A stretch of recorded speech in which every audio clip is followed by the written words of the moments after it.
नमस्कार. मराठी सिनेसृष्टीतील एक दिग्गज कलाकार तसेच आवाजात दरारा म्हणून नावारूपाला आलेले ज्येष्ठ अभिनेते म्हणजेच महेश मांजरेकर. महेश मांजरेकर यांनी आजवर चित्रपट, मालिका, नाटकात आपल्या अभिनयाची छाप पाडली आहे.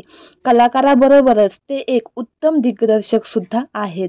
दे धक्का, काकस्पर्श, मी शिवाजीराजे भोसलोय हे त्यांचे काही गाजलेले चित्रपट आहेत.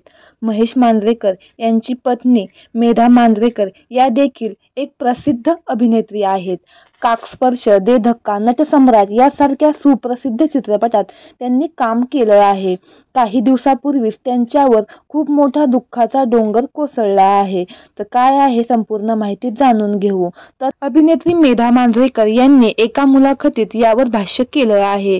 देव करो असं कोणाच्याही बाबतीत व्हायला नको, कारण 2022 हे वर्ष माझ्यासाठी खूपच दुःखाचे गेले, कारण या वर्षी माझ्या आई आणि बाबांचे 9 महिन्याच्या अंतरावर दोघांचेही निधन झालं. हे सांगताना मेधा खूपच भावूक झाल्या आणि डसाडसा रडायला लागल्या. त्यांचं आपल्या आई वडिलांवर किती प्रेम होतं यावरून हे स्पष्ट होतं. मेधा मांजरेकर दिसायला हुबेहूब आपल्या आईची कार्बन कॉपी आहेत. तर मंडळी, आपल्या चॅनेलद्वारे मेधा मांजरेकर यांच्या आई बाबास भावपूर्ण श्रद्धांजली. धन्यवाद.